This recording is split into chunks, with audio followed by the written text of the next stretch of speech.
Hi there, John Zombro with The Lifetime Athlete, and thank you for being here with me today in this video.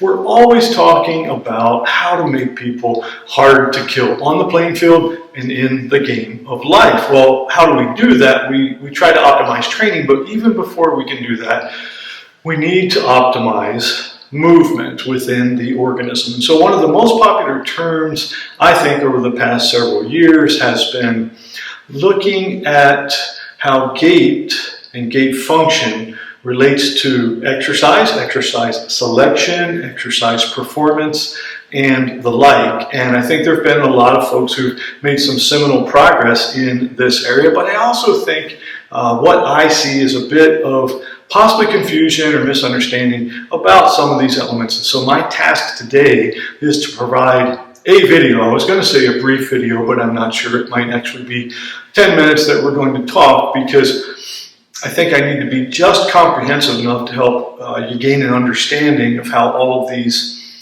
principles interrelate. And so right off the bat, what we're going to do when we talk about Gait and Exercise Simplified, we're going to take a look at the old whiteboard. And I love the whiteboard. It's been a while since I've had it out, so I'm even more excited than usual to share this information with you. One of the things that we like to use as an analogy or as a reference is to describe the human foot, which is amazing and relatively complex, as a tripod. Now again, that's an oversimplification, but when we're in what we might call a relaxed standing position or in different elements of the stance phase of gait, we're going to use the foot like it is a tripod. So we've got a point of bearing on the heel, one on the first metatarsal head or inside ball, and then we also have one on the fifth metatarsal head or outside ball. And those three things make a tripod, which is a very stable structure, and it also allows us to transfer force or energy in different directions to do some of the things that we do when we are in ground contact. The other thing about the foot that's really fascinating, I think, to me, but hopefully to everyone else, is it has three arches, first of all. So you're going to immediately recognize the medial longitudinal arch. That's the main arch of the foot that we often consider. Then those forefoot bones are domed upwards. So that's the transverse metatarsal arch. And then finally we have a subtle lateral longitudinal arch. Well, those three arches are dynamic. So under loading, we lower the arches, and then it's essential in the right context that we reform the arches and they can spring back and then allow our foot to do what it needs to do. When the arches are lowered, the foot typically is a bit more mobile or accommodating to a support structure. And when the arches are elevated, it's more stable and stiff to transfer force or energy. Now we get what looks to be slightly complicated, but I swear it's not going to be. This is what I call a locomotive progression. So if you just think about the bottom of the foot, and what I'm doing, hopefully I can hold this model to the camera so that it's visible, is we're looking at contact points on the foot relative to the speed of our locomotion or our gait. And so when we're walking, we generally want to have a contact at the lateral heel. As we begin to jog, which is a slightly different movement mechanic, that contact is probably going to be somewhere slightly more forward on the foot, but still lateral. And this is going to vary from person to person, but generally speaking, that's what we're getting at here.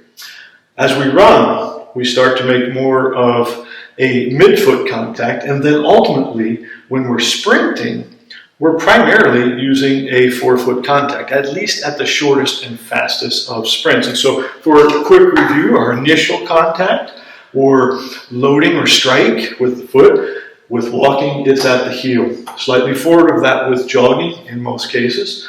Running, it's moving towards the midfoot and towards the forefoot with sprinting. All of these things lead to Rome, or lead to the same thing, or should. And that is the first metatarsal head, or inside ball. So even though when we're locomoting, the last thing to leave the ground is the big toe, most of that push-off force is occurring at the first metatarsal head. In fact, what I like to tell clients all the time is when you're working through your gait pattern, you're getting into that propulsive phase and you want the best push and the best alignment with all of your tissues and vectors, find that first med head. I don't usually say find the big toe because that can encourage toe clawing, which can actually change or alter foot mechanics and even possibly lead to an injury mechanism. But if we look at that line of force, which I think it's worth doing, is the pressure that we're going to see on a force plate will come up the lateral side of the foot and then it'll move medially. And again, it's going to vary quite a bit how quickly this line moves medially from person to person. But ultimately, we're going to want to see a fairly strong pressure here. And then, strangely enough, that line starts to curve back laterally a little bit as the toe is leaving. And that's something we'll get into in a minute because we're going to talk about the foot mechanics that sort of oscillate through every gait cycle. So, what you'll notice in this, I think this color is magenta. Talking about swing and stance phase mechanics in the foot and trying to keep it simple, but also trying to give some really good information. So when the leg is in the air, it's the swing phase. When the foot's on the ground, it's the stance phase. No more complicated than that. Well, we have supination and we have pronation as far as motions which occur in the foot. And so if I go back to this model, and this is a rigid model, it doesn't articulate, but if you imagine those three dynamic arches lowering or relaxing, or whatever term you want to do, or you want to utilize, that is pronation, when the foot typically rolls down and in. Supination is when the arches are reforming and the pressures in the foot are starting to move up and out. So that's, I think most people are familiar with those terms, but they still might not know exactly what's happening through all of these dynamically functioning aspects of the foot. Pronation and supination actually occur like waves. And so the foot will pronate from the rear foot to the forefoot, yes, exactly, to the forefoot, and then it will begin to resupinate. I'm going to talk about that in a moment, from the rear foot back, moving forward again. So we pronate from heel to toe, and then we start to resupinate from heel to toe yet again, so that this will make sense in just a moment. One of the things that makes it easy to understand foot function is that in the air, when the foot is swinging through the air, it's the most supinated that it is. It's actually, most people don't even approach a true supinated position on the ground. But in the air, just before we strike the ground, where we want something reliable and sturdy to make an initial ground contact, the foot is like a claw. It is supinated. Then, as we accommodate to the foot, to the support surface, the foot will pronate or undergo pronation and become more like a paw. So I like to use this claw to paw description because it usually helps people be really simple. Strike like a claw, and then when you're on the ground, push off from a paw. But here's the cool thing. The paw is actually starting to reform the claw or resupinate even before we leave the ground. And that's important because that initial resupination helps to elevate and lock up the arches so that the foot is now a rigid lever for push off. And I think most of that makes total sense. I did put these EDs up here. So in other words, when we land, the foot is in a supinated position and it undergoes pronation. It's pushing off in a pronated position as it's beginning to undergo supination again. Hopefully that wasn't leaving you somewhere. But if we move right along, now we can get into some of these things that relate to exercise and some of the terms that are very popular these days.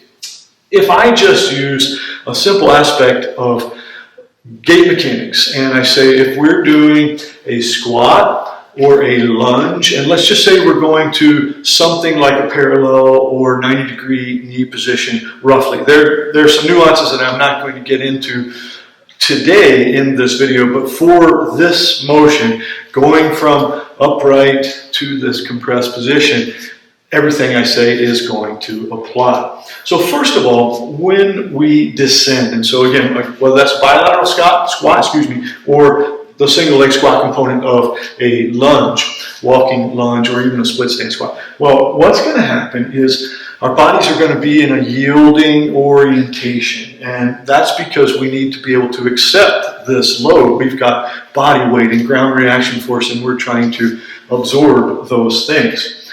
We're going to strike or make that initial contact in a relatively externally rotated position, and then internally rotate as we descend to that roughly 90-degree point. And this is where I think a lot of people will get confused, because when you think about the open kinetic chain, the legs in the air, well, when we straighten the leg in the air, it is extending, but it's also pronating. Whereas when we strike the ground, we have an extended leg that is actually supinated, slightly externally rotated. So hopefully this will make total sense. You can just walk around, you can feel this happening in your body. Next thing, once we appreciate that when we're descending under load, we're going from a relative position of external rotation towards a position where we can access some internal rotation to propel back upward. Well, that's when the foot is pronating. So the arches are accommodating. We're converting torque. We might be absorbing some shock. Muscles are lengthening, all of those things. This is typically paired with inhalation or an inhalation strategy. When we do that inhalation, we obviously have some change in rib cage and diaphragmatic mechanics. And as the lungs expand, we're going to see the diaphragm move downward, the guts are moving downward, the pelvic floor is accepting. All of those terms are valid. And that's because we're undergoing expansion.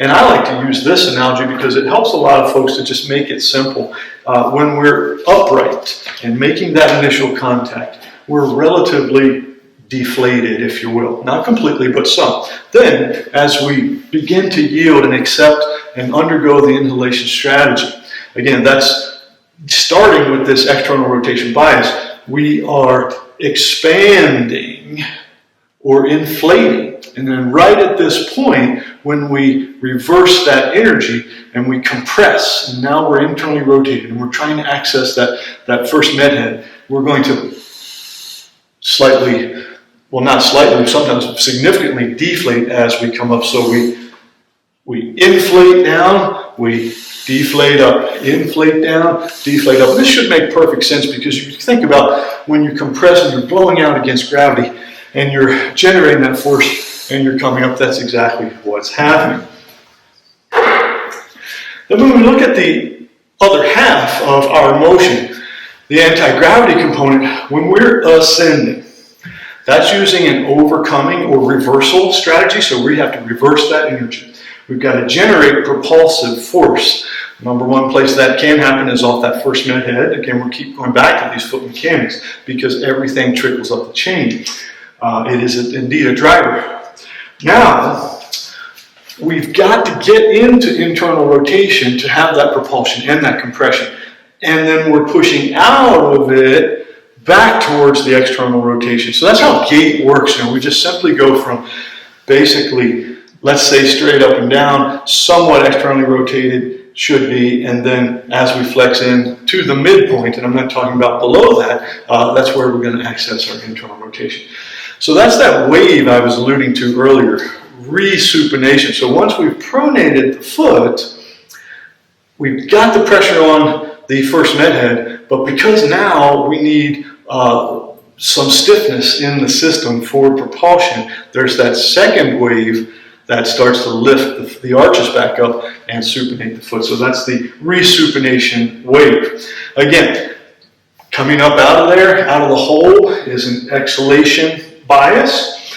That's when we're using compression and we're essentially slowly or gradually deflating. That might not be to a complete state, but that's what we're doing.